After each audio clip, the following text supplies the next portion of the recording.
Hello and welcome to another milestone edition of the Talent Intelligence Collective podcast. Why is it a milestone? Due to my stupidity. I refer to this one as the 24th episode at the beginning of the podcast, but in fact, it's the 23rd. The original episode 23 had to be rescheduled, which I'd entirely forgotten about. What an umpty. Look that word up if you don't know what it means. Anyhow, I and my co-hosts, Toby, Culshaw and Alison Ettridge, had a wonderful guest on the 23rd/24th show. In this one, we spoke to Adrian Malatesta of Remitly. In the news bit, we covered off topics such as big tech layoffs and how all might not be doom and gloom, how TI tech is a category to watch, according to Josh Bersin, how the horrible phrase war for talent has turned to the horrible phrase war for skills, and a bunch of other stuff, including how the balance of power is only slightly tipped back towards employers, with the labour market still being relatively tight.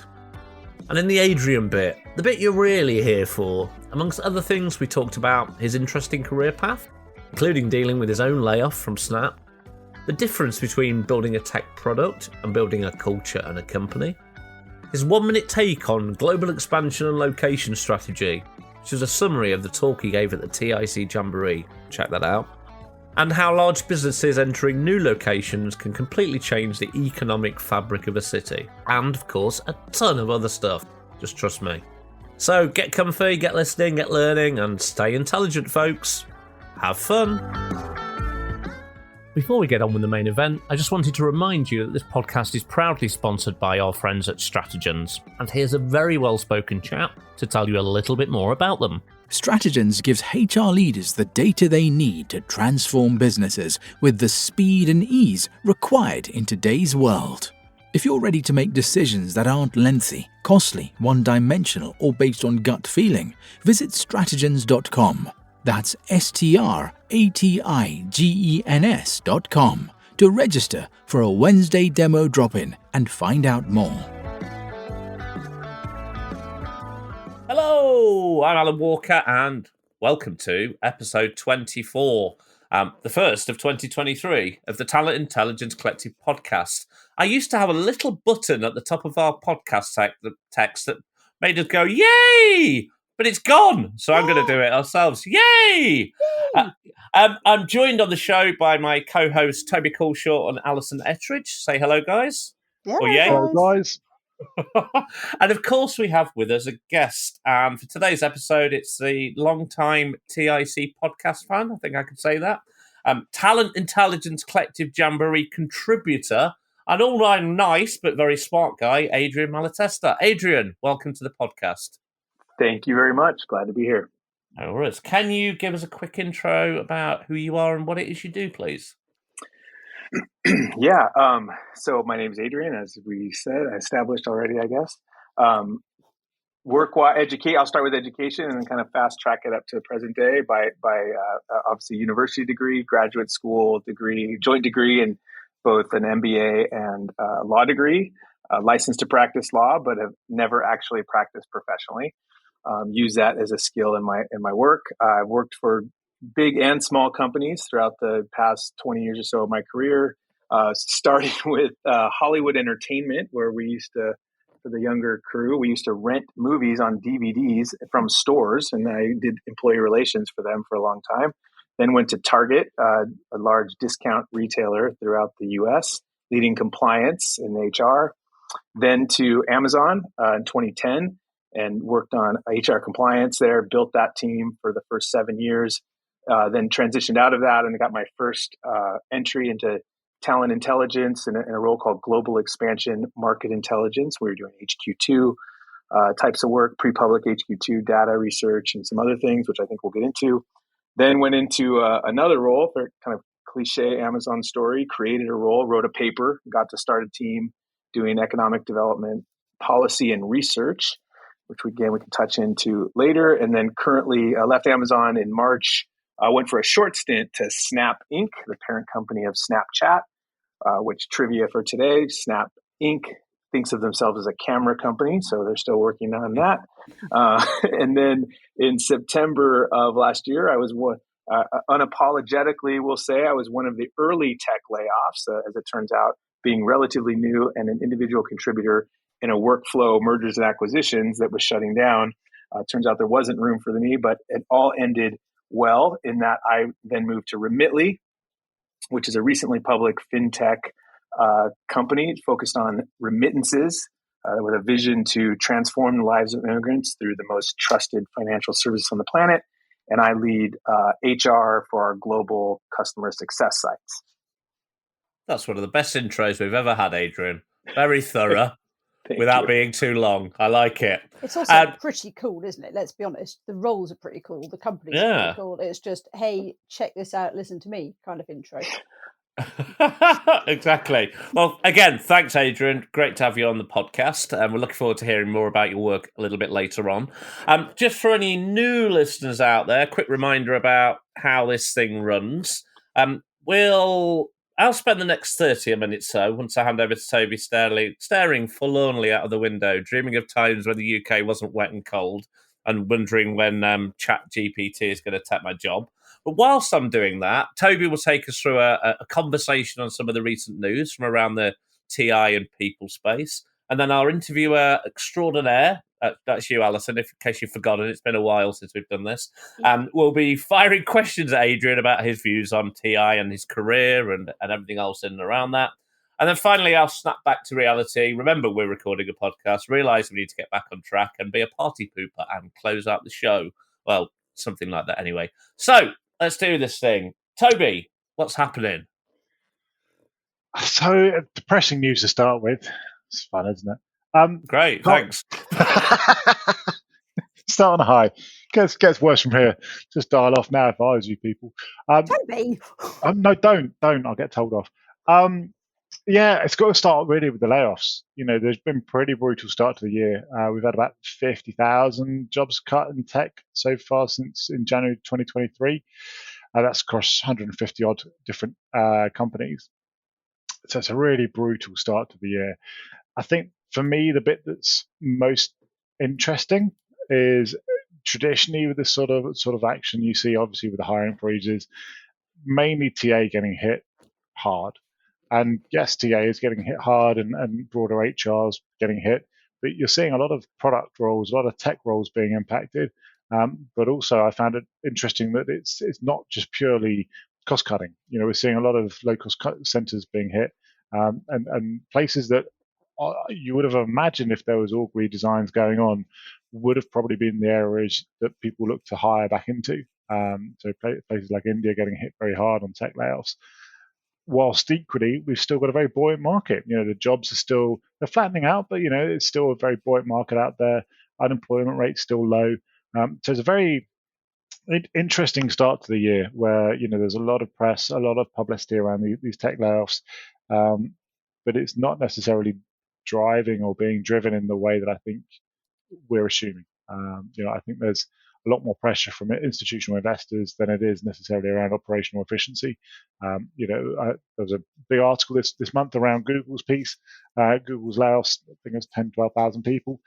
It's only really going to affect the bottom line by 1% or so, and that's not accommodating for any kind of lost productivity or lost efficiencies, et cetera, et cetera. So I think there's probably a bigger play here around institutional investors and the market really wanting companies to acknowledge the fact that the economy is tightening rather than actually being a proper efficiency play and any kind of proper organizational redesigns, etc. But I'd say that's probably the key thing at the moment. I read a really, really interesting article on this morning. So there's a guy called Tom Goodwin who is author of something called Digital Darwinism. And he put a post on LinkedIn. And this is absolutely not to take away from the fact that those people who've been laid off are going through a tough time at all. It really isn't. And I know I've reached out to a number of people and said, if we can help, we will. But he was saying, yeah, like all things, you've got to put this into context. And actually, when you frame these numbers and put them into context, it really isn't about decline, because the layoffs that have happened this year is a minority fraction of the new headcount that was added in 2022. And so therefore, what we're really seeing is what and Adrian knows this better than me, right? What you see in most economic data points is a reversion to the norm. Because what happened in 2021 and 2022 was atypical. Companies hired at a rate that they have never hired at before. And that actually, this is really about a planning challenge, and which is why we're not seeing the cuts in places where we would expect to see them.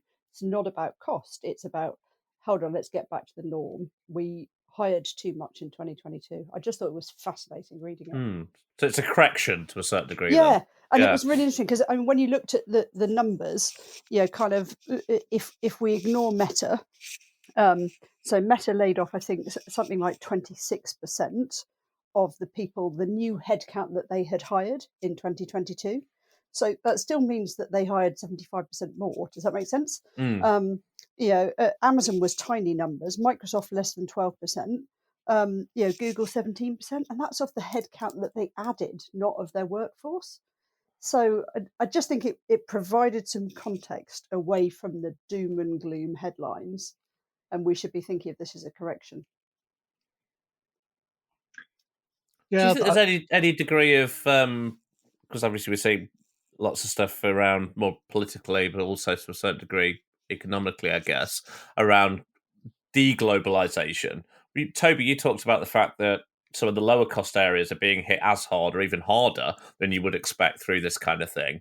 Is there any degree of that kind of planning for deglobalization at all? So kind of insuring stuff rather than offshoring it? I think that there is a cultural backlash that you do have from globalization, and the reaction to globalization is cultural re-entrenchment. I think there probably is an element of that around political cultural re-entrenchment, where people are saying, well, actually, let's bring things closer to home. It's a natural response, in the sense of if you're in a pressure situation, you go back to your safe environment. So people will naturally retract a little bit into their safe environment and where their comfort lies. So I think there is an element of that. But I think the other point also that I think is going to be interesting to see how it gets rebalanced. Through 2022, you saw a lot of the investment going on, and a lot of the headcount growth and the company growth going on was around investing into companies with high growth and not necessarily high profitability. So the business model wasn't necessarily sound. It was just very much looking at growth figures. And I wonder whether longer term that kind of investment strategy by the investment firms will change, and actually they want to see more stable profitability rather than pure growth.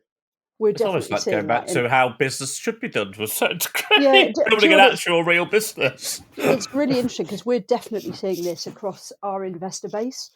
So, the point at which we put together a growth plan for Strategens that you would have thought would be a typical SaaS growth plan.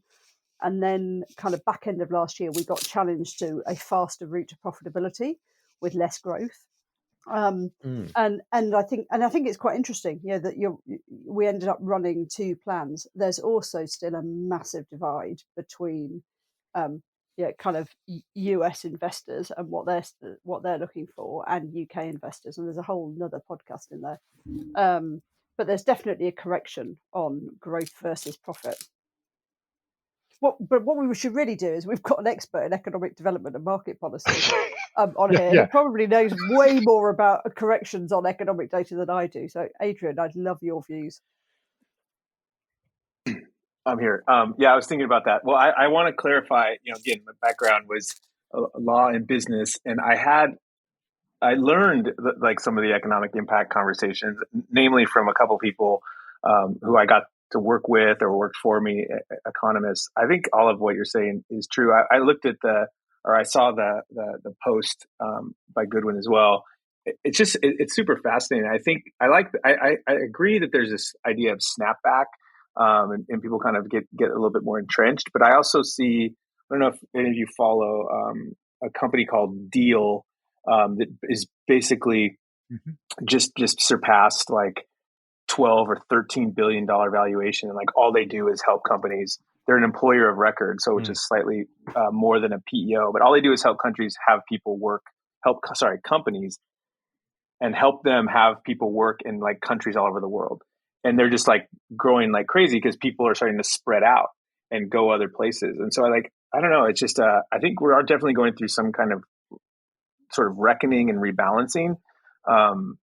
Yeah, I think a lot of things are true at once that we thought were competing interests, but are actually, both can be true. And we're seeing this sort of balance out. So it's not, it's hideous for the individuals. Let me reiterate that. But actually, I think the bigger headline is it's not doom and gloom. Let's not be talking ourselves into that space. Yeah, I mean, like all the people. Yeah, and we'll probably say this more than once. I think in our time together today, like we're going to keep saying that, like the experience. And again, I'll share a little bit more as we get into our discussion about like my experience. Like I went from, not a woe is me, but like, oh my gosh, like what am I going to do? Like I never anticipated I'd be in a situation to be like having to decide what to do subsequent to a layoff. And so like again, I'll talk about that. And I feel very grateful and fortunate to have navigated that, or even offer what I can to people that are in it. I think one of the challenges though is, to your point, is I think like, yes, everything will likely be okay, but both with the recency of the kind of flooding of the market of so many people, like because of Amazon's size, I think I don't want to underestimate the likely problems that people are going to face finding jobs, because they're not just available everywhere else. Amazon was a bit of it consumed a lot of people up into this machine, and now putting them back out. It's like, I don't think people will find work. Whoever listens to this, I don't think, it's doom and gloom, but I think there's also a reality of like, that's a lot of people, like particularly in the Northwest or the West Coast of the United States, or wherever people are spread out. So I think that's going to take some time, and there's going to be some folks who are in difficult positions, because for some people it might take longer than others. Clearly, right? The tail of when people get reemployed, like we have to wait and see. So I think that's the more insidious consequence that I think we're going to have to really struggle through. And I guess it's the whole adjustment piece as well, because the Googles of this world, the Facebooks of this world, etc., pay very, very well. So, and people adjust to that reward, don't they, in their lives? And then suddenly they may go out to the job market, and there's still jobs that they can do, and they're probably necessarily any better qualified than anybody else, but they're very capable. But they aren't necessarily going to offer the same kind of financial rewards that come with working for one of those bigger organisations, maybe. But speaking as someone who kind of left a big corporate job with a stonking salary and then rather stupidly decided to set up a software company without that, you can adjust, right? You just adjust to what's going on. Yeah. I'm not sure holidaying in Tenby's for me long term, but it's. I'm in the same boat, Alison. I did exactly the same as you. Exactly. Stupidest decision of my life. but there's always a route, right? And I think that's important, right? Yeah, there's always a route and there's always a way. And I hope everybody takes that on board. And I reiterate what I said earlier. Anyone who kind of wants to reach out for some advice, more than happy to give it and do it. Well, at least the boss who's the last one now in my life is myself, so I can kind of deal with that. You can't say that on a podcast. I can. Oh, well. My ex-boss won't be listening to this. We'll be fine. Anyway, Toby, is there any kind of positive, sunshiny news we can talk about? There is, but one silver lining just on the layoffs piece that I have been thinking about as well is, we often talk about in layoff situations, you get a number of startups spin off from that environment because people use the money from redundancy to start up their own ventures and everything else. Purely selfishly for the TI industry, it's horrific that we're seeing so many amazing TI people being impacted at the moment, and it's genuinely some of the best TI people I've seen in the industry are being let go at the moment, and it's completely out of their control. But what the silver lining to that I am excited about, which sounds perverse to say, but it's when they land in other companies and then stand up TI capabilities in those companies, or take those companies from transactional sourcing intel to doing some super strategic work. That I'm quite excited by, because suddenly we're going to have an injection of a new wave of talent intelligence across organizations that we wouldn't have necessarily had otherwise. And so I think even within the doom and gloom, I think there's some excitement in the future. It's just going to be a very rocky path to get there. Yeah, completely agree. Next news, Josh Bersin has been doing some work and did a piece around the key focus areas for 2023 in the HR tech market, and talent intelligence came up as one of the key areas, which is exciting. I've always liked Josh's work. I'm a big fan, as I've mentioned many times on this chat before. As always, Josh's definition of TI is slightly broader than the traditional definition we use here, and it goes more into talent acquisition analytics, talent management analytics, looking at that full talent life cycle, which is it's probably slightly broader than our traditional definition here, but I'm super excited by it. I think that the fact that even in these tough environments, we are still seeing that TI needs to play a core focus.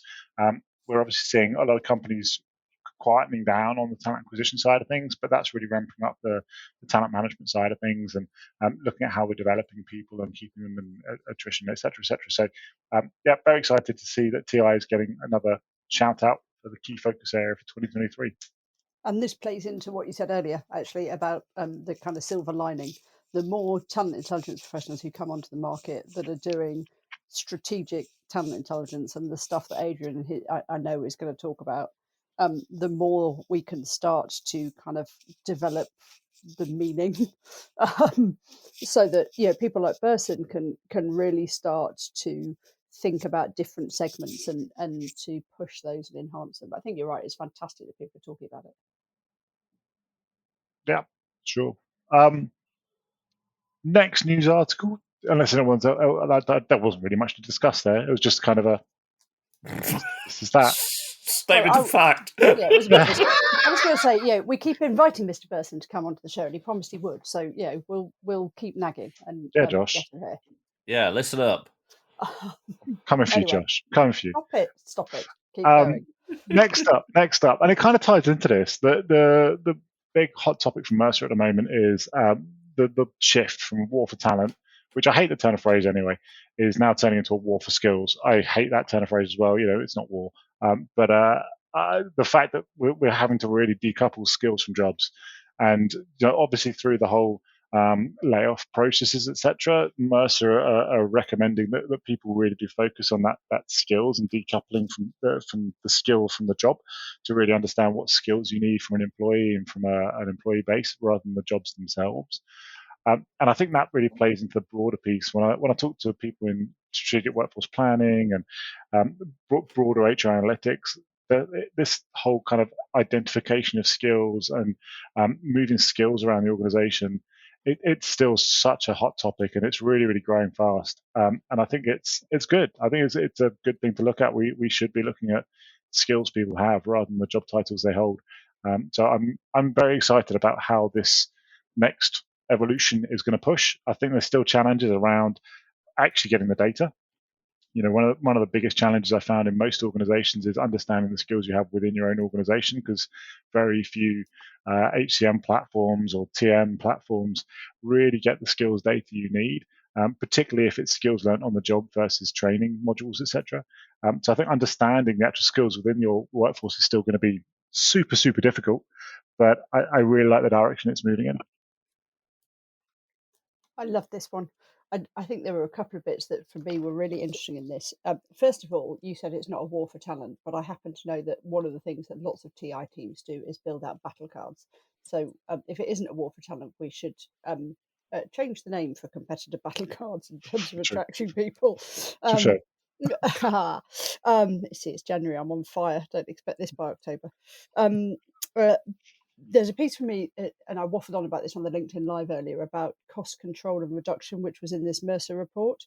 And the bit for me that was most interesting was the thinking longer term. So there was lots of things about how organisations are looking through the lens of reducing their workforce and reducing costs. But actually, I'm not entirely sure that they are joining the dots between, and we'll talk about this, I'm sure, later with Adrian, but the labour market, economics and location. So whilst they might be reducing headcount, they're not then taking into account attrition or rehiring costs by moving those people around. And I think that's just a real biggie, is it's kind of, sometimes you can wipe out any cost savings for when you're back in growth mode. And they were saying that the demand is still there, which drives growth. So it's kind of like, it was a bit of a mixed message.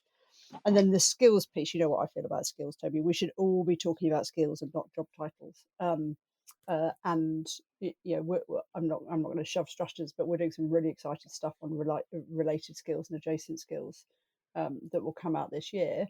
But it doesn't solve the softer skills challenge. How on earth are organisations going to start to measure softer skills and make sure that they're addressing the gap in that space?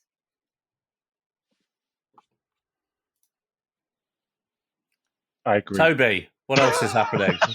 Did you drift off there? No, I was giving space. I was being the empathetic leader I am and giving yourself and Adrian space and time to come in if you wanted to. Oh. I'm not going to give you time next time. I'm going to shut you down. More importantly, I didn't know you were my leader. I'm not. I'm just a general leader. I'm just a leader of everything. Leader of life. Leader. Don't tell my kids, though. They don't believe it for a second. No chance. Last bit for me today is actually some key points that came out from the World Economic Forum. Well, it was at least on the World Economic Forum website. I presume it was presented there also over from Davos, and it was by Alan Blue, co-founder and vice president of product over at LinkedIn. Essentially looking at the global labor market overall and some highlights of what they're seeing. Some of it we're very conscious of and aware of. Obviously we've got the data shows that hiring is slowing down globally. Obviously, there's a lot of economic uncertainty at the moment. They said the power balance is slightly tipping back in favor of employers, but I'm not convinced I entirely agree with that. Labor markets are still pretty tight. We see a big push for employers having jobs back into the office, for example, but we still see an overwhelmingly huge number of applicants that are focusing on remote work instead. So, yes, I think if it is tipping back, it might be going slightly towards the employer, but I think it will be quite a reactive thing and a short-sighted thing. Sustainability, cybersecurity, and sales roles, fastest growing jobs out there at the moment. We've mentioned cybersecurity quite a lot over the last, I'd say, year or so. Lots of markets really, really struggling on that cyber side of things. Equally, lots of governmental warnings around dubious activities happening on the cyber front and the whole cyber terrorism side of things. So I think cyber is going to be one in particular where we're going to see a lot of pressure coming through in the next 6 to 12 months, where a lot of pressure, not a huge amount of talent. It's not necessarily as sexy an industry as it was a few years back, but I think there's going to be a huge focus there and a huge need there. And then finally, the main point that he raised was equipping the workforce of the future with universal access to better education, jobs, and skills, where we ensure a better position to weather economic headwinds. Completely agree. You can't really disagree with that, can you? I think the better education piece is very interesting, though, because it really does depend on the form of education, and we've discussed this frequently on the pod as well. I think particularly though with the likes of ChatGPT coming through, where rote learning isn't really going to be the sort of education system we need. I think it really calls into question, and this whole the whole access to information changing and contextualizing and synthesizing information changing. I think it really does call into question more so than ever that rote learning and the education system we have probably isn't what we need in the future. We need more contextual thinking. We need more challenging thinking around a different skill set from what we necessarily have. Well, it'll just, humans need to focus on what humans are good at. And rote learning, as we know, a machine can do that really well. And it can respond back really well. It's not so good at the whole creativity piece and empathy piece and critical thinking and decision making and all that good stuff that we're still far better at. So, why don't we focus on that stuff? I'm still practicing my Popeye voice. I don't need to. I'll get you to do it, because the definition of TI that Toby pulled out of ChatGPT on National Popeye Day was awesome. Adrian, you're probably wondering what the hell we're talking about. I'll share. Not at all. I follow Toby's page, religious every morning. I wake up, see what there is for the day. And that was living rent free in my head for a solid 24 hours. I wanted to do it with Yoda. I haven't done it yet. I want to do it with Yoda because it'll be all reversed. Find good talent. You should, stuff like that. Did you listen to the audio file that I got another AI to create of Popeye saying what Toby had got ChatGPT to do? Yes. I just love this. You could play for hours, right? I could get lost in it. And we must balance this. I also use Jasper, which isn't quite as cool for some of this stuff, but Jasper's awesome for putting things in a different tone or in interest. So, if I go back to the Davos piece, there was a bit for me, and I can't decide whether to get on my soapbox about this or not. So I'm gonna put 1 foot on and 1 foot off. And that is that we've always treated demand data as a leading indicator. And I was talking to our data science team about this last week, and they just kind of crystallized this in my head. So demand data is tracking of job postings, right? And so that shows that the number of job postings is slowing down globally. And everyone goes, oh, and then that drives the headlines. Versus supply data, which is the number of people that are in the jobs, doing the jobs, whatever roles those are. And she just looked at me and she went, well, that's ridiculous. She went, the demand data is like dreamy stuff, what we'd really like, and supply data is reality. And the pool hasn't suddenly got any bigger in terms of the supply. So even if demand has dropped, it's about the gap. That's the only bit that matters, is what is the gap between supply and demand, and not whether demand is going up or down. And I just thought that was quite interesting. So I'm going to watch out for a blog on Mind the Gap, which I'll get ChatGPT to write in the voice of Popeye. Or Yoda. Or Yoda. I'd give it a chance. Give both, and then see which one lands better, or post them both, and then say what like this with a heart or support, and let it get upvoted by the people. Great idea. I'm going to get massively distracted whilst Alison's doing the interview, trying to find an AI that can create Yoda's voice now, and then I'll try and play it at the end of the show. Adrian, what were your views on? I kind of got on my soapbox a little bit, but I think there's this kind of, it's about the gap, or have I gone completely mad? I like that a lot. As you were saying it, I was like, all right, I think something good's coming, and you delivered. I think that's true. Yeah, there's still there's not an upward swing or decrease in the number of people with a certain set of skills, and I would tie it back to something. And Toby and I had the chance to talk last week one-on-one, and I was thinking about that and what you just said. I think this probably should come out when it's more my turn to talk.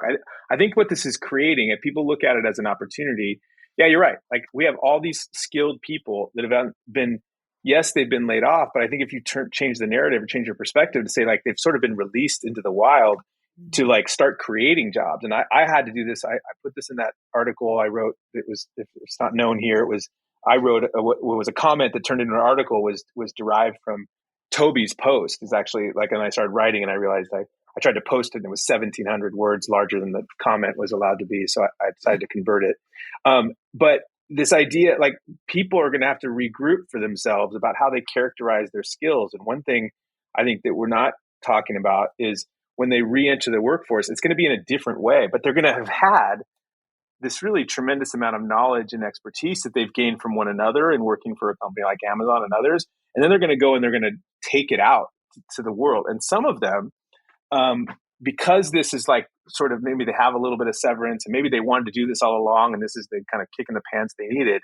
I think you're going to see some people that and you both said it, you left and started a company. This might be the impetus or the catalyst for many people to do the thing they've always wanted to do or thought they couldn't do, but are now sort of compelled to do by their circumstance. And so I think, I don't think that's a rose-colored lens of things. I think it's just embracing the potential of of what we could do with our time and our knowledge, and how do we redeploy it, and what happens as a result. Because I know, again, Toby and I have talked, and as Amazon grew, and the way we crossed paths, and when his team grew and my team left, and there was a lot of people with this knowledge sort of getting aggregated into certain places, we'll say. And that's great for that place, but that's not great for the democratization or the release of this skill set, into the world. And so I like the idea of supply and demand. It hasn't changed. And now with all this supply, it's just going to get, I'll end by saying this on this point, it's going to manifest itself in a different way than we had anticipated. And I think that could be really exciting. Whether it's starting a company, going to a smaller company and bringing knowledge that they've never had, there's just almost an infinite way it's going to manifest itself in the market. I think that's so cool, and I loved in your article that when you talked about finding your intent, If anything, we've all had a rebalance, haven't we, in the last few years about what's important to us. And then I think probably that kind of got lost a bit in the last 6 months, and we all kind of went back to the way that we were. And actually, what I hope this does for a lot of people, right, whether they were laid off or not laid off, is go, what's the stuff that really matters to me, actually, and why does it matter? And I think you talked about facing up to your feelings as well. So I did a conscious leadership course. And one of the things that we talked about was, why am I reacting to this? What is it that is triggering me to react to this? And I just think it's quite interesting because it makes you stop and go, okay, what do I really want to do? And does this really matter?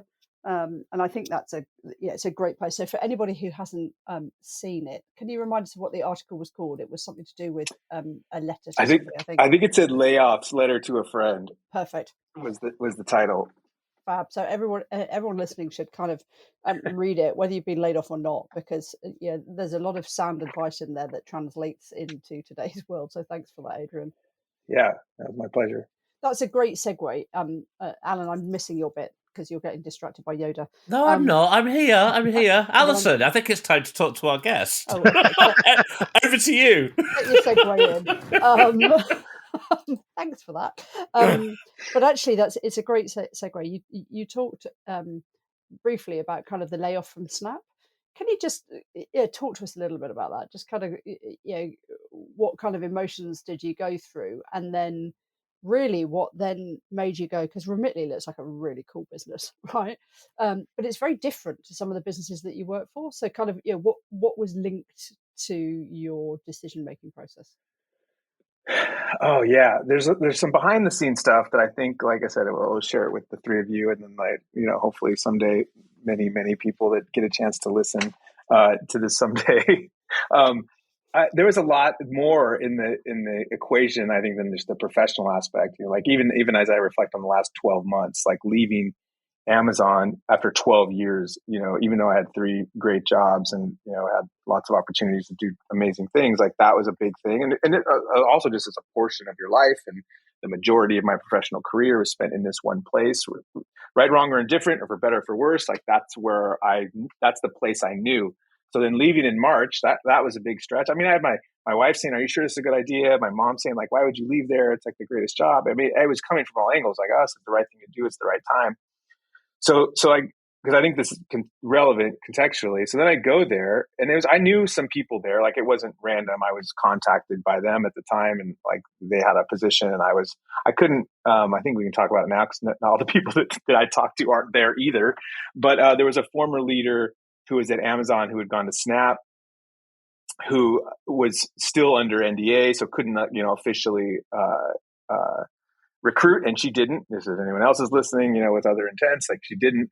But I talked to people who knew that me and a couple other people had a certain skill set and that they wanted. And so anyway, it worked out to go there. So I was like, I felt really good. It was a smaller company. It was a great culture, by the way. They do have an amazing, thoughtful culture. And so, I go there, and then the other. So we go through. There's also some context that I need to lay in, but I'll try to finish this thought first. So that was leaving and then starting somewhere new. And I sort of had to use a Yoda term, I had to unlearn Amazon, which as I'm at Remitly, that was a really, really important thing that I needed to go through personally. Like I thought I knew everything. At Amazon, you're kind of telling everybody what to do. You would tell giant law firms and companies, you're like, we're Amazon, you're going to do this. And they would largely do it. And, things change when you're a 5,000 person company. And so I had to listen more. I got that feedback, when you go, listen for, so I went on like a listening tour and really got myself plugged in. So then so one of the parts, it's kind of health related, and I'll wrap this thought, before we finish tonight. But I got really sick, like 2.5 months in. I was in the hospital for a bit. I had to take leave. And when I came back, I was like, well, okay, cool. I'm going to come back to work like half time. And where are all the acquisitions? And they're like, oh, they're gone. And I was like, say what now? And so like our work had contracted even in a matter of like 4 weeks, 6 weeks. And so then you start going, oh, well, uh-oh. And then I realized, even just putting on my objective hat as an ER practitioner, like, well, here I am, recently hired, an individual contributor, fairly highly compensated, with no direct reports. Most importantly, doing a job that is likely no longer going to be needed in the near future. So even when the first hint of the word layoffs came, I was like, oh, I would lay me off just objectively looking at the information. So I started thinking about what that meant. And, there's like just a lot of emotions with that. You start hearing it, you start getting scared. You don't know. Some people go, some people don't. And all of that informed those thoughts about not only the person laid off, the manager who delivers the message, the person who's left behind, the someday future applicant who has to go to a company that at one point laid off so many people. What does that mean to their brand? And so, yeah, it's just such a crazy and important journey. But part of it was reflecting on that health journey too. So the part where I wanted to link to that, and then I'll pause that you ask a different question or follow up, is I think you have this professional component of your life. But then these other things happen to you in your life. And those are the things that you have to weigh in this overall equation of like, what are you doing with your time on this planet? And how do you want to spend it? And yes, you can maximize your earnings and do all those things. And that has a certain value. And there's no, that's each person's journey, each person's equation to determine on their own. But when you start thinking about, even Bezos had the regret minimization framework. I wasn't going to look back and go, gosh, I'm sure glad I had another job and didn't spend time with my 3 sons, or more time. And so those were the types of things that were coming to mind. So like when it happened, when I got laid off, I was like, I knew it was coming. It was still like kind of almost disbelief. Like, are you kidding? Like this would have imagined this happen. And certainly not 9 months from when I had left, basically a secure job. Which, by the way, the team I was in when I left, I don't think had any layoffs in this Amazon round because I was actually in public policy. So then you're still going through the math of like, well, I could have, in theory, still been there. So I'll pause there, but I think it's just a combination of starting to be aware of your situation and what you're doing and what's important in your life, and then this back to my earlier point about catalyzing or motivating people to reconsider what's really important to them and how they want to show up and how much do you need financially or professionally or by title, whatever, to be happy or to content or to live life the way you want. And so I think that's the sort of reckoning is more of an internal reckoning than any of this, the economic balance sheet, correcting itself. It's like people are going to have to go through this. And that was a lot of the refined thoughts I was putting in that statement that I wrote. I think it's really interesting that, partly driven by, in your case, moving on from Snap, but actually also driven by the pandemic, is that there's this merging of who you are at work and what you do. And I think we're seeing that across all people. And you know what, if you live the life of an entrepreneur, then you discover that it's all the same, right? Your purpose has got to be everyone else's purpose because purpose drives passion. And you've got to bring people on that journey with you. But equally, by people on that journey, I mean not least your team, but your family and your friends and all of the other people that are involved. And you have to look at the lens of health. It's just a really good grounding, I think. Can we touch on? I know it was a short time, but actually, at Snap, this was about growth, both through M&A and presumably through global footprint. What do you think are the possibilities for talent intelligence in the M&A space? And are we touching the surface? Yeah, I think there's a lot of potential. It was interesting going there. It was like having come from that and being curious about it. I mean, my primary work was partnering on acquisition, pre-deal, due diligence, like kind of bringing all these different skill sets, like working on acquisition for the people team because I was doing M&A in the people team. But yeah, I then reached out and I was saying like how not to reveal too much about their practice, but I was like, oh, I want to bring this stuff that I love, this talent intel world that I discovered in basically 2017, 18, and always have been passionate about it. And then said, okay, like, what are we doing? I remember talking to talent, like, oh yeah, well, we don't really, they just basically didn't have an approach. I would say they did have an approach. They didn't have an approach with a lot of depth and insight that listeners to this podcast, because we know that's a certain smaller refined percentage of maybe all the practitioners. But yeah, there was so much opportunity to talk about skills and to look at, not just the company product, but like the leaders. Because, when you're buying a company, you're buying IP and you're buying potential, but you're a lot of times, essentially, not to be crass, but you're buying the people and their vision, and like, are they going to stay with it? Like we talked about, like key personnel, like it was really important to retain them. That was a really important integration component, is how do you integrate them and keep them engaged and not consumed and then bored and then leave, because they're really critical of the business. So I think there's like near unlimited opportunity to go deeper in how we assess skills, the soft skills. Just because you're an amazing technician and you invented a cool app that has a high, potential for revenue, doesn't mean you built a great company. It doesn't mean you built a great culture. Sometimes you find both, but not always. And so I think there's just so many touch points that we collectively as an industry, and also companies and maybe practitioners in the space, have yet to do. I'm sure there's companies that are really, really good at it, who've done the best at it. But I think Snap acquired, I don't know if I can even say the number, but more than 10 companies in 2021. And I think a lot of it was tech-based, but like they could have done, a bunch of different things. I mean, they made good acquisitions. The talent's great. The tech was great, things like that. But I think as an industry, that's a place we can lean into. Interestingly, though, it's going to be interesting to see now what the M&A landscape looks like in this setting. Like it's probably another couple years before a bunch of people, like to my point, spin up companies subsequent to maybe being laid off. Those get interesting. And then the companies that typically engage in the acquisition behavior start moving again with extra cash. There's probably a whole nother podcast or 10 on just the M&A space, subsequent to this kind of volatility. I think it's really interesting, isn't it? Because there's kind of like, you talk about it's not being crass, you're buying the people. There's research that shows that something like 75% of the C-suite leave a business within 3 years of an acquisition. You're like, well, if that's what you're buying and you're losing them all within 3 years, then what the hell have you bought? And how do you max it? But if I think tactically, the sorts of things then that we're talking about is, if we make this acquisition, are they in locations where we can increase, are the skills there to help us grow the business in line with the plan that we've got? What are the skills in this business and what's the gap, and how are we going to bridge that gap, and how does it marry with ours? And I guess some piece around cultural listening. Is that kind of tactically the use of talent intelligence in this world? I think, it could be. I think in the early part. That's the same as saying no, Adrian. I love that. Well, I'm not just saying no, because I think in the early stages, everyone's getting to know each other. It's essentially like this accelerated. They used to kind of get mad at me because I'd just be like, look, I don't see what the big deal is with integration. But on the other hand, you have to understand it's just a mass hire event. On the people side, it's a mass hire event. And they're like, what do you mean? I go, you have talent acquisition, you guys do all this stuff, you hire one person at a time. We're just hiring 200. So just integrate them.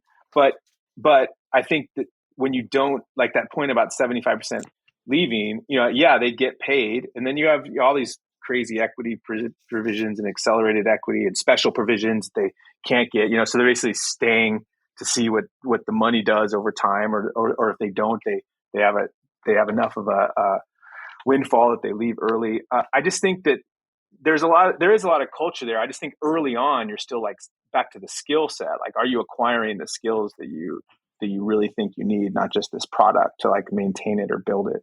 So I think, again, I hadn't done acquisitions before that. It wasn't like the biggest part of my career in terms of expertise. So some of it's somewhat limited to my experience, but I still think there was a lot of opportunity to do that. And then a ton of opportunity on enculturation.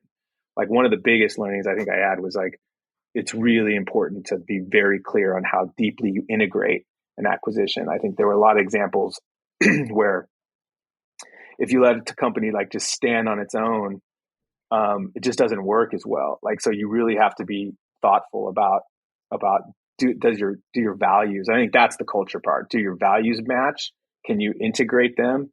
So it's a really interesting one. Cool.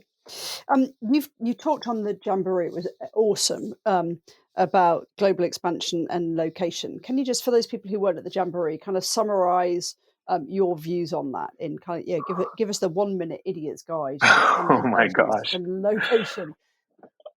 Oh my gosh, a minute? I can't do anything in a minute. 2 minutes, there you go. 2 minutes, okay. I would say, where we started, it's important too, because where I started in this space was, where should we grow? Like, we have to hire this many people, and where are they pre-COVID, right? And that's an important important distinction. And we were facing these massive numbers. And so we were just like, that's what we were sort of obsessed with location, because we were like, not only were we trying to figure, so anyway, so you're thinking about location.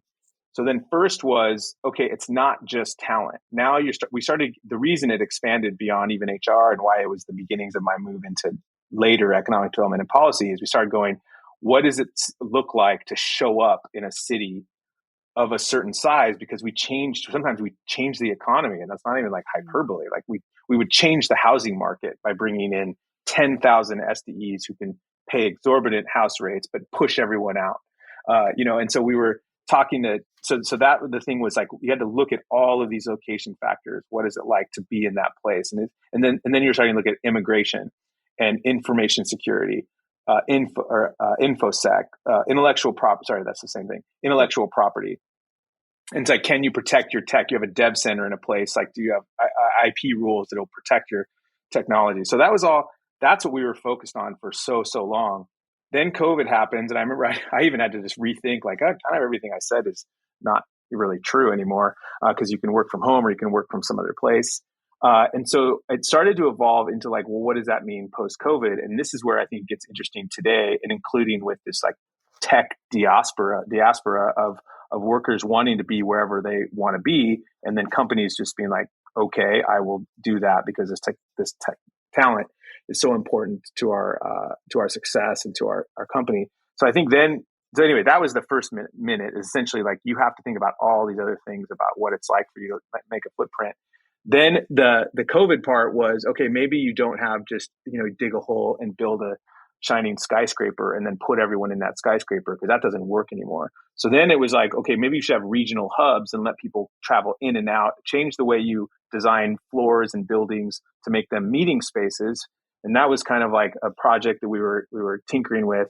I think now, having been at Snap and now at Remitly, which is 2,700 plus, and growing a little bit, but smaller company. What the other, probably maybe I'll end on this one and can start thinking about your next question. But I think one of the most important things is that I learned was, when you're giant, which Amazon was, it does matter what city you go into. I mean, in some ways you can absorb it for cost, but when you hire 700 people, even in quote unquote a small city, you still might be the largest employer in the, let's say, tier 2 or 3 city in a mid-sized European country. And that's 800 people's lives. So you're not just going to go in and then pull the plug and go out. So that decision has a lot of impact.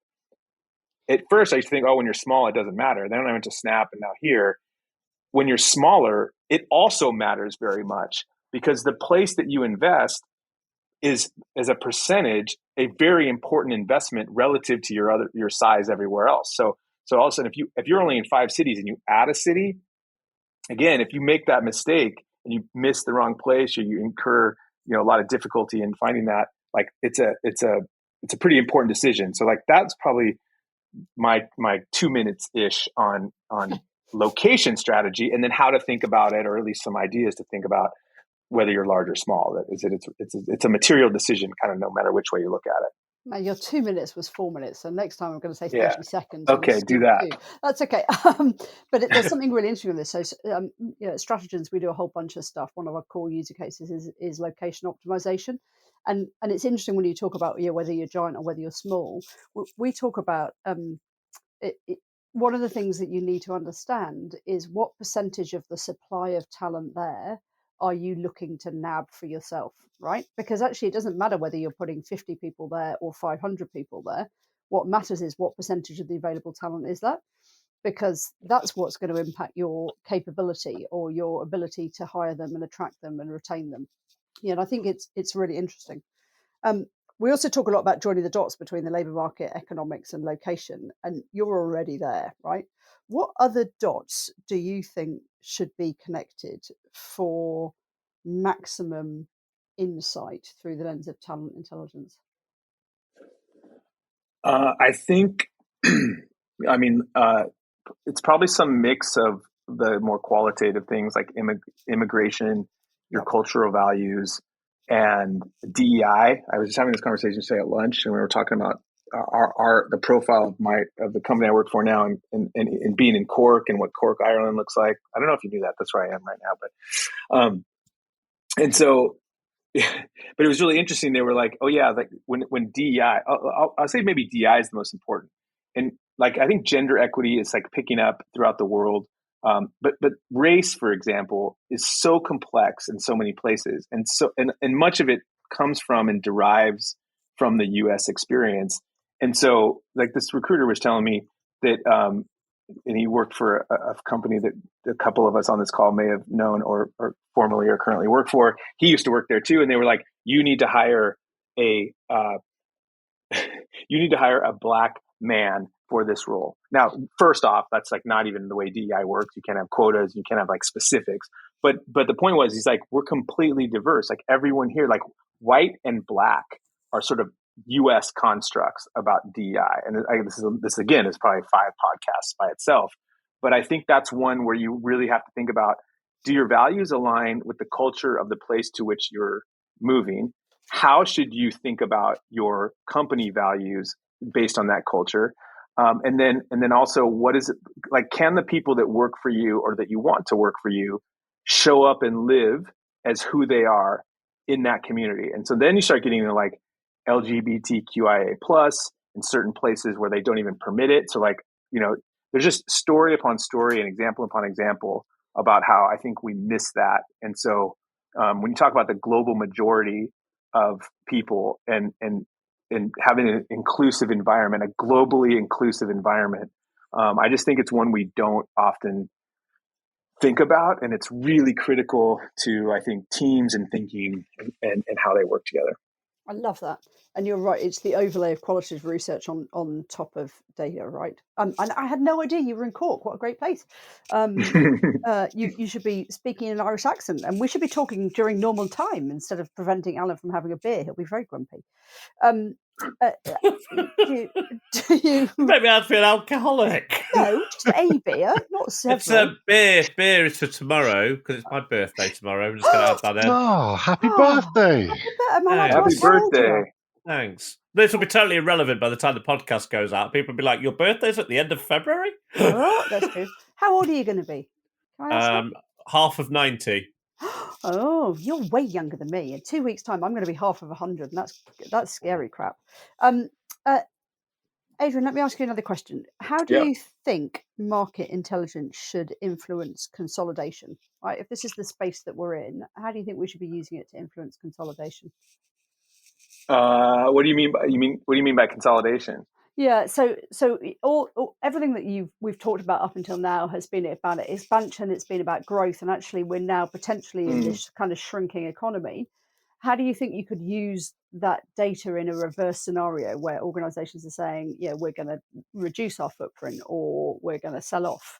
Yeah, what's the place there for TI or for market intelligence? Wow, that's a really good one too. Gosh, I'm rarely stumped. I can leave you, and we can come back to that one because we've got a whole nother podcast for you and I to do. I'm going to get in so much trouble for just running over. So we'll leave that one there. But I think that one. Yeah, there's something in there that I think is quite interesting. So if you can noodle that ready for our next one, that would be really cool. Thank you. So then I think so. This is quite interesting. So if we think about joining the dots and the things that you talked about, changing the housing market, labour market, economics, location data, all of those sorts of things. What do you think is the biggest opportunity for labour market data in an organisation? And as a result of that, which decision makers should be interested in labour market data? Yeah, I think, and again, it's so different for different orgs, and Toby and I have talked about this a lot. I think it's still like senior leaders. I think they know their business. There's sort of a misnomer, and I'm laughing because I'm just thinking like of some EVP or SVP of any company being like, "What does this guy know?" But I think the illusion sometimes is that because, and we all do it, is because you're super brilliant in one area, there's false equivalency that you're brilliant in another. And so I think that's one of the biggest, I think, difficulties, at least it was in my experience, of bringing forth this new data where people just dismiss stuff because, like, I've never seen it, I don't understand it. That's not been my experience. I don't believe you. So I think that it's with senior leaders contemplating these talent issues and growth issues beyond what they currently know, beyond the footprint they're in, beyond the footprint in place that you've ever been, and really asking, really just being open and curious and seeking to learn more about what talent doing. So what talent's doing, how it's moving, how the company's moving, and just how to reconcile the two. Because I think they just get it in so often in just either blurbs or in a paper, and it's not pervasive enough. They're not fluent enough in the movement of talent and economies because they're so mired in their business, which we all understand. But I think just that to me is like really critically important, because if they were thinking about it all the time, the way they wouldn't just be like, oh, just go get this person here, or I'm just going to open an office here. Like, the decision would be made with so much more kind of agonizing strategic thinking that maybe a lot of us have gone through on their behalf. But I think, and that's a huge lift, but I think that's one thing that's still missing. My God, I think, Adrian, I love you, because the segue into my final question you've just kind of nailed. So I waffle on a lot about clients do research. So companies do research on their clients, on their markets, on their target audiences all the time, and yet very rarely do they do research on probably their most important asset, which is access to the skills they need to deliver their strategy. And so my question was going to be, should this be always on and about tracking changes in the same way that companies do market research in those other areas? I mean, unequivocally, yeah. I mean, I think we draw this idea that, like, there's a product and there's a solution and there's some outcome. It's like this outcome-based analysis. And like, what we forget, it's like almost so simple, it's absurd, is that everything we do is about the combination of these human beings applying a certain set of skills.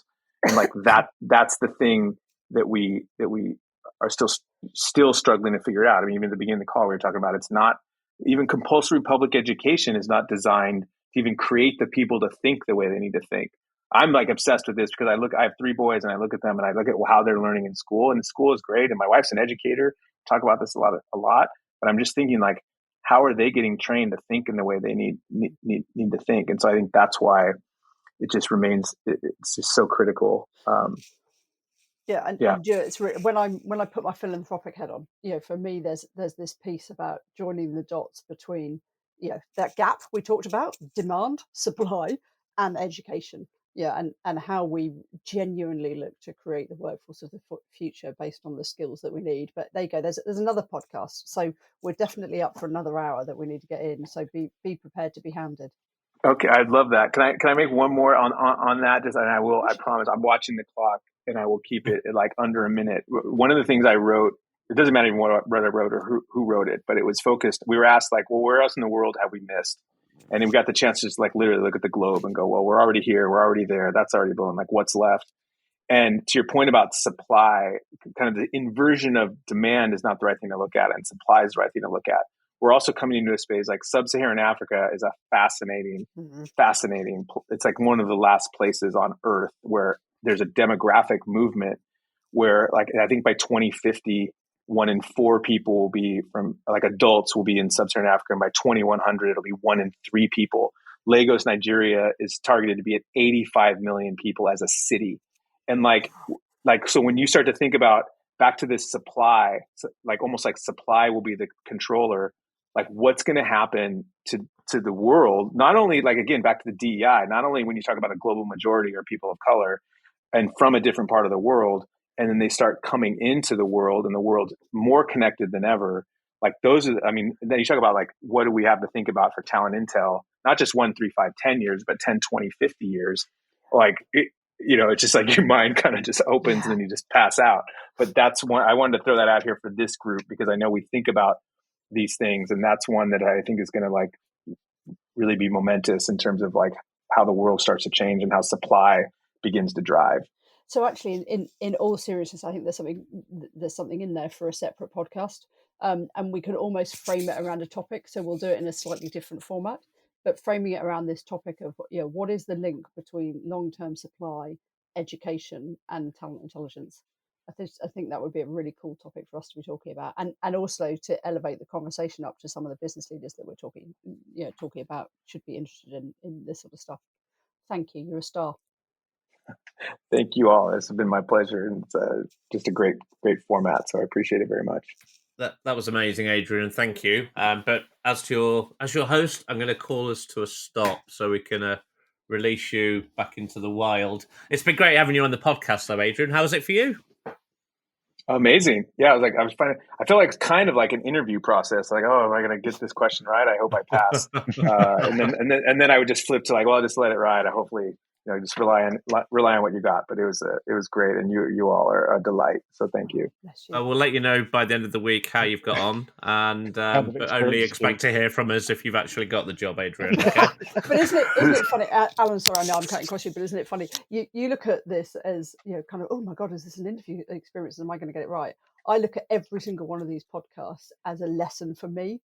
I go, oh, I learned something every single time we do this.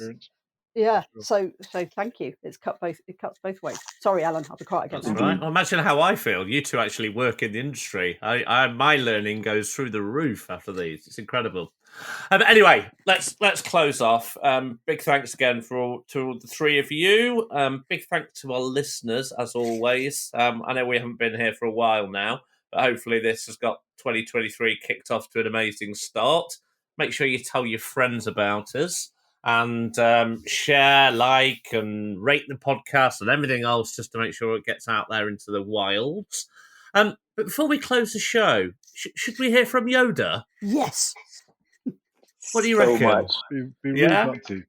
I think we should. Right, let me see if this works. So I'm going to whack my volume up on my laptop. And fingers crossed, my mic picks this up. Let's give it a go. So just before I do it, actually, this is the prompt I gave ChatGPT. So in the style of Yoda from Star Wars, tell me how you see the future of talent intelligence. And this is what I then copied and pasted into another bit of AI that replicates a variety of different voices, Yoda's being one of them. So let's see what this sounds like. Future of talent intelligence. Bright it is. More powerful it will become. Helping companies to discover hidden talent. It will. And predicting performance. It will also do. In every industry. Its impact will be felt. It's a valuable jewel for all organizations. It will be. Yes. Folks, stay intelligent. You should. I love that. Pretty good, eh? Best ending we've ever had. Oh, thanks. I'll let Yoda take over from now. By the way, I could probably get Yoda to do the whole show. No, Yoda only got created because of you. So, AI only works when it has human intervention. There you go. You were the human that intervened. Exactly. And on that note, I'm still going to close the show. Stay intelligent, folks. Thanks, everyone. Cheers. Thank you. Bye. Bye.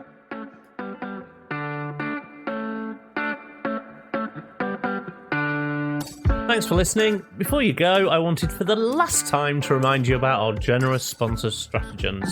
Here's that posh chap again, telling you about their fabulous product. Stratagens gives HR leaders the data they need to transform businesses with the speed and ease required in today's world. If you're ready to make decisions that aren't lengthy, costly, one-dimensional, or based on gut feeling, visit stratagens.com. That's stratagens.com to register for a Wednesday demo drop-in and find out more.